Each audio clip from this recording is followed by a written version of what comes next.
Envision a scenario where, amidst the joys of youth and the crafting of future aspirations with your friends, an unseen observer lurks in the darkness. This is the individual who will, in a single night, snatch away all your dreams. Brooke Elizabeth entered the world on April 24, 1978, welcomed by Morris and Janet Baker. Shortly after, her younger sibling, Brown, arrived. Raised in a nurturing household, Brooke's zest for knowledge shone brightly, even though her parents hadn't pursued higher education. She harbored aspirations to venture beyond her hometown of Vincennes, Indiana, a historic settlement and the administrative heart of Knox County. This region was notable for establishing the first Christian congregations, reflecting its residents' devout beliefs, including the Baker family, who were faithful churchgoers. Despite its modest population of around 18,000, Vincennes was far from tranquil. A pervasive unease linked to unresolved crimes afflicted Knox County. This situation might have stemmed from various factors. Perhaps the local law enforcement lacked the necessary resources, or maybe there was a gap in detective training and procedural knowledge, or they were hindered by insufficient authority and funding. Amidst these circumstances, the Bakers made their home, managing on a modest income. Yet Brooke's ambitions soared high. She aimed for remarkable achievements, and her parents were unwavering in their encouragement.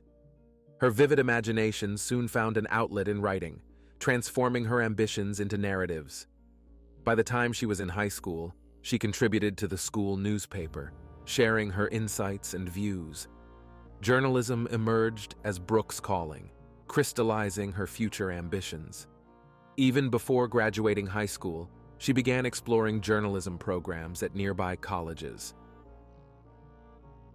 Brooke envisioned a future for herself in New York, aiming for a career at Rolling Stone magazine. Her confidence in openly setting ambitious goals distinguished her from others. She was deeply convinced of her talent and unwavering in her pursuit of excellence. Her immediate objective was to earn a journalism degree from Vincennes State University, known for its long history. Journalism students at the university had the chance to contribute to its distinguished newspaper, the Trailblazer. Brooke seized this opportunity, securing her place in the journalism department. Her initial goal was to ascend to the position of editor for the university newspaper, a critical milestone she believed would pave the way to her broader aspirations. Morris and Janet, her parents, swelled with pride for their daughter, recognizing in Brooke a remarkable individual destined for groundbreaking achievements, unaware of the twists the future held. Baker stood out from her peers with her extraordinary resolve. At a gathering of journalism students where they shared their aspirations, most had 2 or 3 ambitions. Brooke listed 25. Her ambitions spanned from being elected as a senator or congresswoman to reporting on the most contentious issues. Her confidence was so palpable that her goals seemed undoubtedly achievable. From day one, she became a beacon of inspiration to many freshmen. In college, Brooke hit the ground running, always on the move, forging new friendships and building essential networks. Her family, particularly her brother Brown, who often visited and made friends on campus even before enrolling, was a pivotal source of support. However, Brooke wasn't the type to immerse herself solely in academics or spend her days confined to the library. She loved socializing and was notably attractive. Her charismatic aura, flowing blonde hair, gray-green eyes, and dimpled smile drawing attention from many. Brooke enjoyed her social life and dated a few classmates, but steered clear of serious relationships, prioritizing her career ambitions. She navigated friendships with males more smoothly than with females, and even shared an apartment with a male roommate named Jason during her first college year, until she could manage to live independently. Brooke devoted much of her energy to producing stories for the university newspaper, focusing on controversial subjects to establish her distinct voice. Brooke was adept at making friends, but also knew how to stir controversy, as some were wary of becoming subjects in the Trailblazer. Her aim evolved towards becoming an investigative journalist, intent on uncovering the truth and staying abreast of campus happenings and potential scandals. While some questioned her motives, suspecting her of mingling for stories, Many believed Brooke was addressing injustices through her investigative work. Despite skepticism and accusations of sensationalism from detractors, possibly fueled by jealousy, Brooke's commitment to shedding light on hidden campus issues remained unwavering.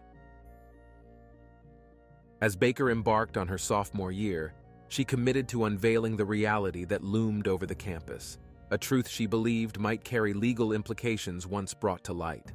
This investigative journey began in the spring of 1997, as Brooke concluded her first year at college. Her circle included males affiliated with fraternities, known not only for their lavish parties but also for their significant influence on campus, a power, she observed, often misused to exploit the more vulnerable and defenseless. Baker was determined to champion the cause of those too frightened to voice their experiences. Fraternity initiation processes are notorious for their rigorous demands on aspirants, requiring them to undergo various tests to demonstrate their eligibility for membership. Among these tests, some challenges pushed the boundaries of decency, from daring tasks like impulsively kissing a stranger to more grievous allegations. Whispered accounts of coerced sexual encounters began to surface, painting a grim picture of young men seeking to assert their dominance over unsuspecting females as a rite of passage into these fraternal orders. Victims of such violations typically remained silent, fearing the stigma that could mar their reputations. Brooke aimed her investigative lens at one of the campus's most prominent fraternities, implicated in these egregious acts against women. Armed with information and a fierce resolve to uphold justice, Baker refused to remain silent in the face of what she perceived as a grave injustice. In the spring of 1997, Brooke initiated her investigation into the troubling incidents within campus fraternities, carrying her efforts into the fall of her sophomore year. Despite the inherent risks and cautionary advice from some faculty members, Brooke's determined nature only fueled her resolve to delve deeper. Intriguingly, her connection to the fraternity in question was closer than most.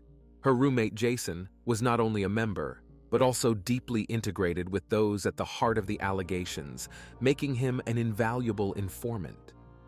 With Jason's assistance, Brooke planned to firsthand witness the fraternity's activities during their infamous Thirsty Thursday parties, known for their late-night revelries, accompanied by her friend Shauna, another editor of the college newspaper, and her supportive brother, now a fellow student.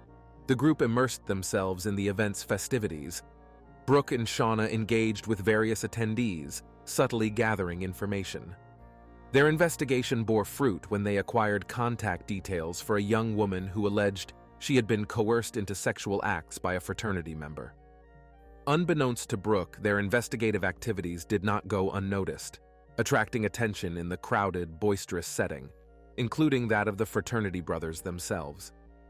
Following the party, Brooke faced ominous threats warning her to cease her inquiries, stirring concerns among her friends about potential repercussions, including the possibility of expulsion for conducting an unauthorized investigation. However, Brooke's circumstances had changed. She was now financially able to live independently from Jason, moving into a unique house strategically located across from the journalism laboratory and near most of her classes. Her neighbors, a couple of faculty members who served as her mentors, admired Brooke's drive. Additionally, the property belonged to a local police officer, providing an added sense of security. Brooke felt reassured, knowing support was close at hand should any problems arise. The motivation for relocating stemmed from the verbal threats and emails she encountered. On a bright summer day, while Brooke was visiting a friend's residence, a vehicle carrying several men arrived. They began shouting at her and menacingly warned that her life was at risk if she did not cease her actions. These individuals were part of a male fraternity. Regardless, with the commencement of the upcoming semester, Baker persisted in her investigation into the assaults on women by fraternity members. It was the final year of her program, after which she intended to move to somewhere within New York.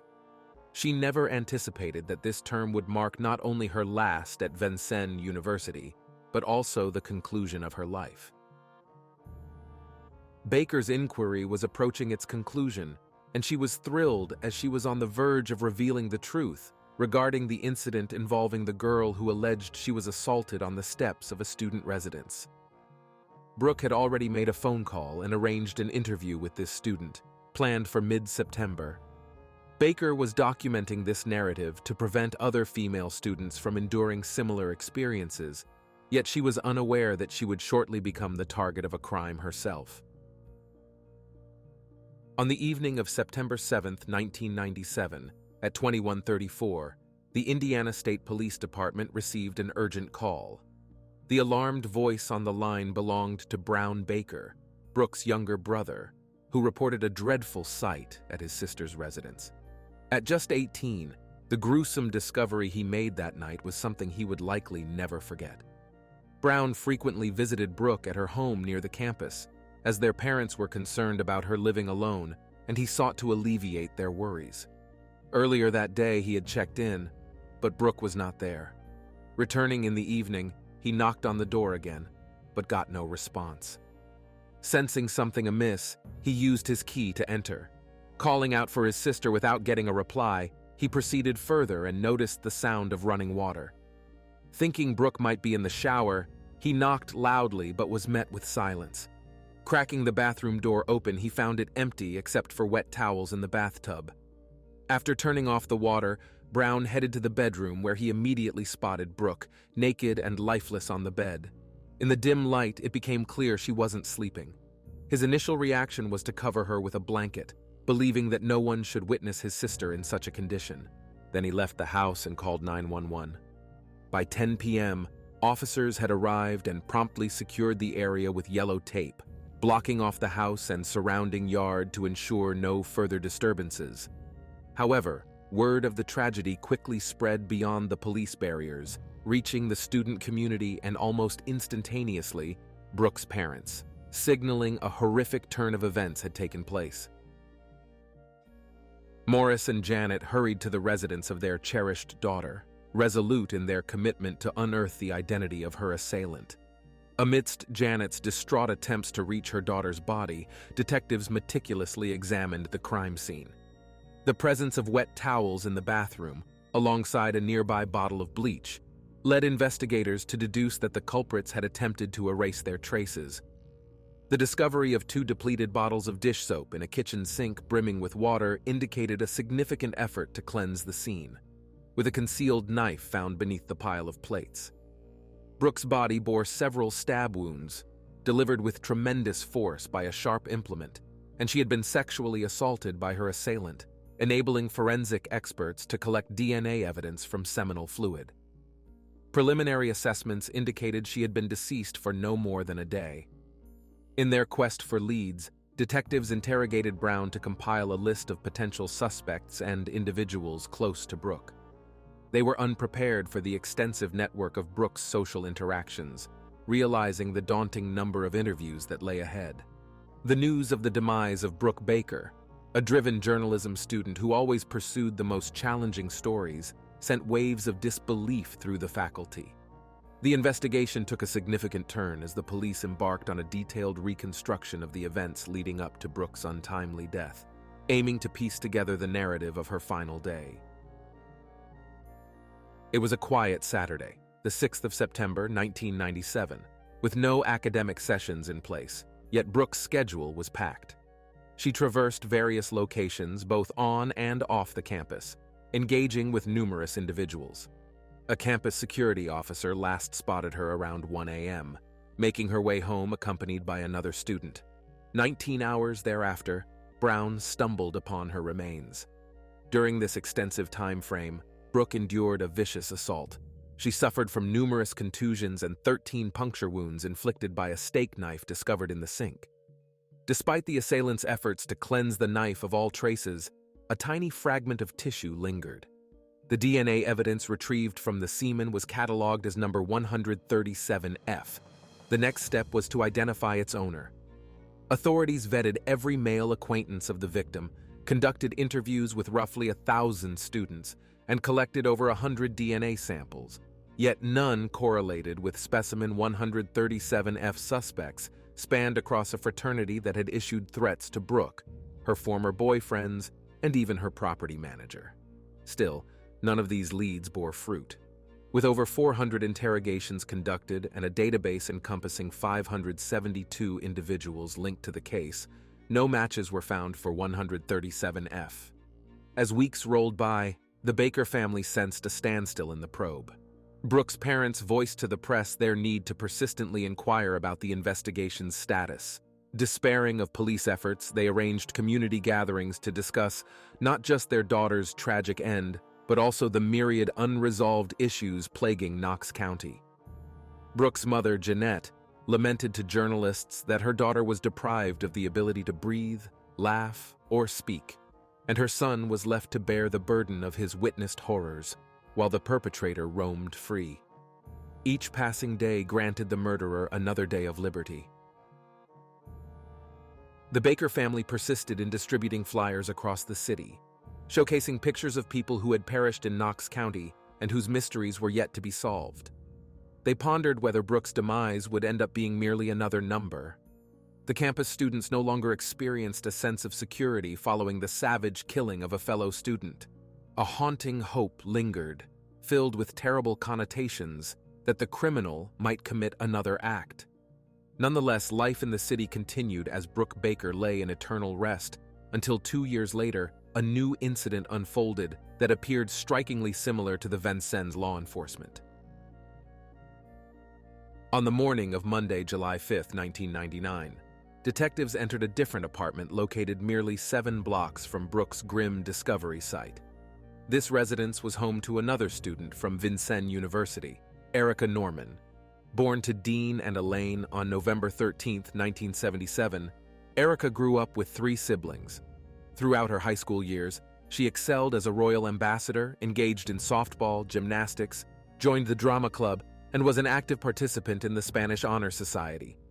By 1999, Erica had reached the age of 21 and was immersed in studying foreign languages while also taking broadcasting courses at the university.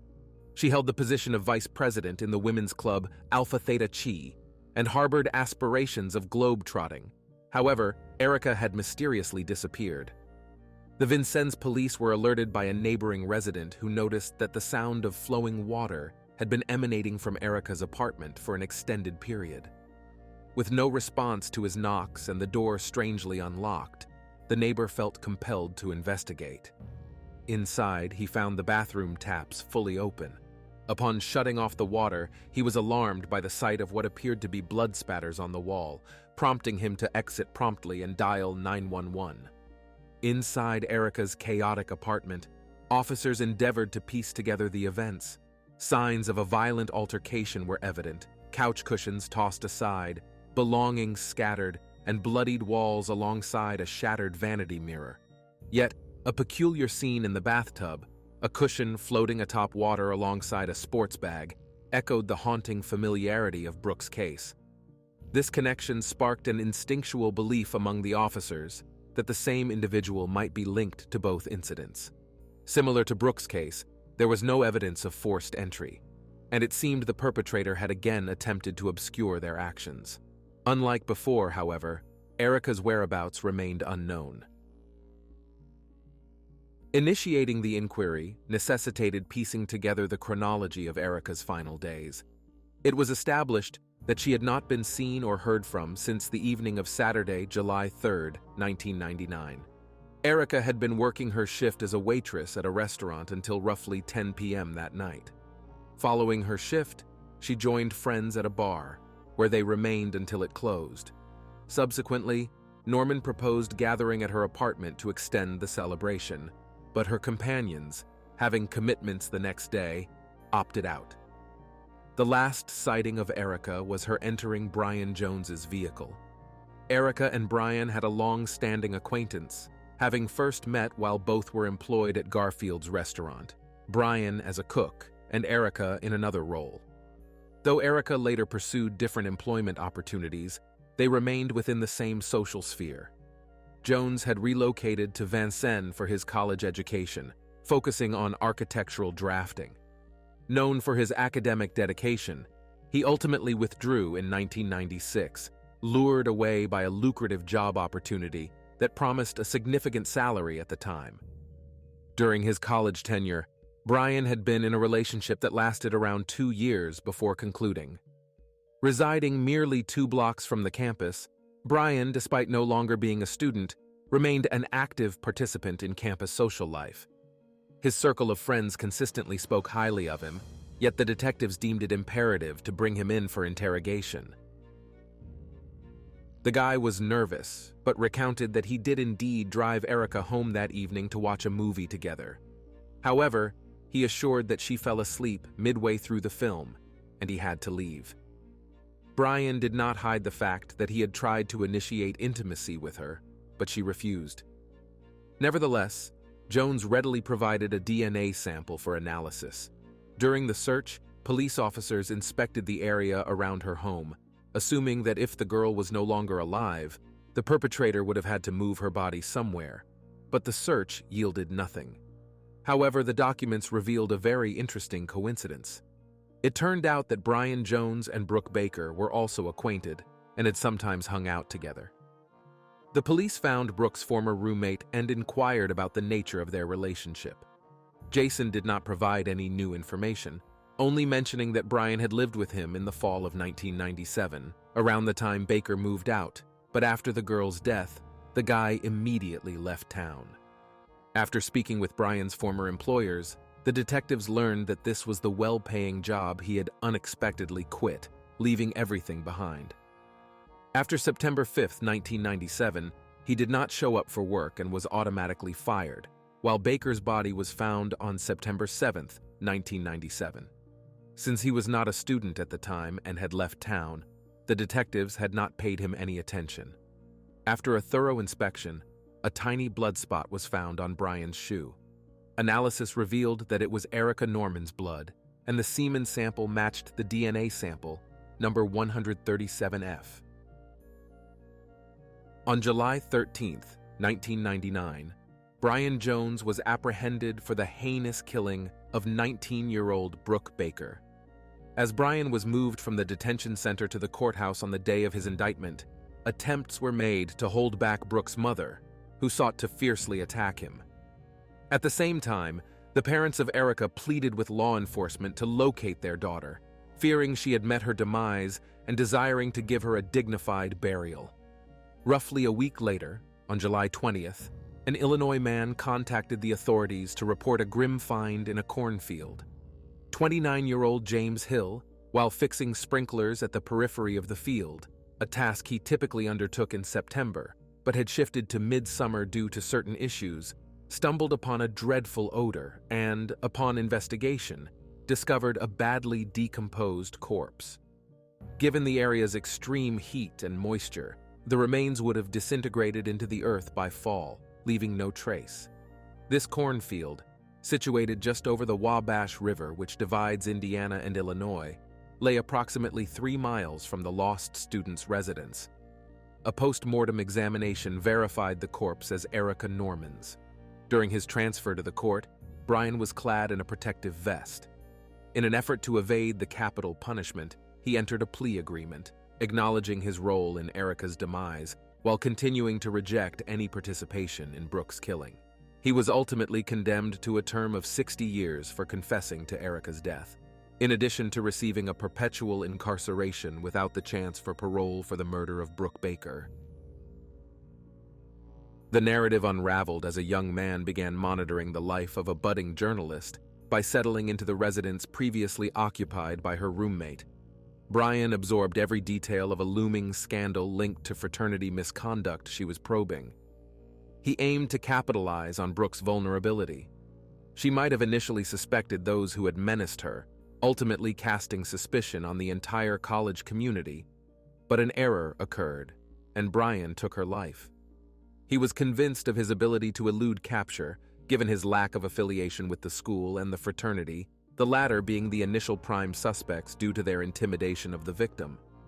His misdeed could have gone undetected if not for his acquired penchant for violence and his false sense of invulnerability, leading him to commit a subsequent murder mirroring the first. Erica's demise was necessary for the apprehension of the perpetrator behind another's, Brooke Baker's, murder.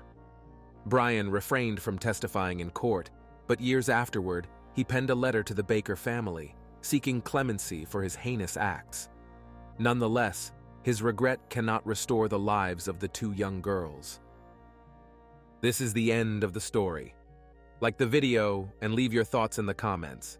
This was Jeremy. See you soon.